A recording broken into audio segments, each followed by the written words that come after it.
they weren't funded. And so finally somebody said, we're going to have a requirement that these pensions are funded. So what did they have to do? I believe the figure was $30 million that the district went out and bonded for, and the state allowed them to do that without voter approval, so that these pensions were now had 80% full funded. And you know, folks, well, here's where this pension stuff is going. Sunday, when I was at church, they had the big screen in front, and of course Monday was Memorial Day, and so Sunday at church, part of the service is they included the names of our young men, 18, 19, 20, 22-year-olds that from Minnesota that have died since 2003, being in the military, Afghanistan, Iraq. So I should have kept count, but I think it was about 50 or 60. Now, we stick these young men overseas, and what are they fighting for? To bring democracy and freedom over there? And now their parents, their brothers, their sisters, aunts and uncles lose their child.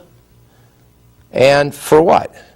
When we have our politicians here doing everything to take away our freedoms and liberties. When you have a president like our current president.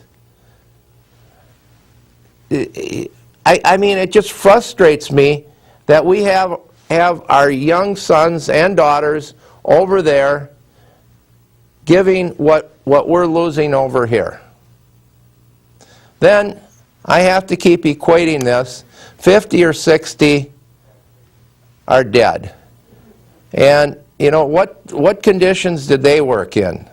What's it like over there? You know, what is it? Desert? A lot of it? Probably pretty miserable when you see these people. Their chances of dying or being killed over there is 1,000 times greater than a police officer over here. Yet when one dies over there, what do they get? Well, they get maybe a little notice in the obituary. But let's compare the two.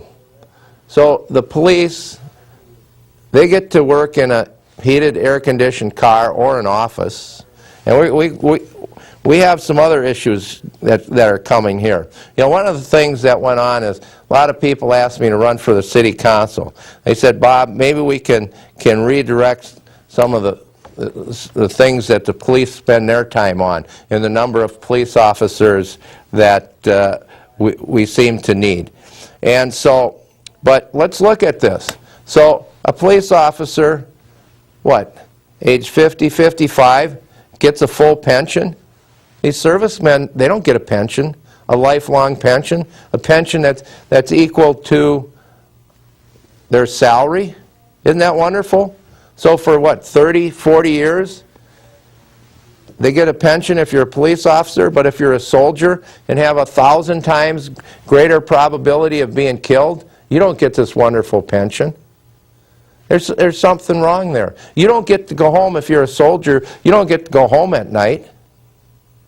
You don't get to, choose where you work. Well, let's say I want to work for this police department or that police department. You don't get that. So there's this huge problem there, folks. It's just like firemen. We put this, I don't know, we sanctify them. What? When I'm an electrician, if I get electrocuted, what do I get? Do we have thousands of police come from all over the country or not police, electricians, on the taxpayer's dollar and the taxpayer's car, on the taxpayer's time, and have a big deal over, think about it. If you didn't have any electricity in your house,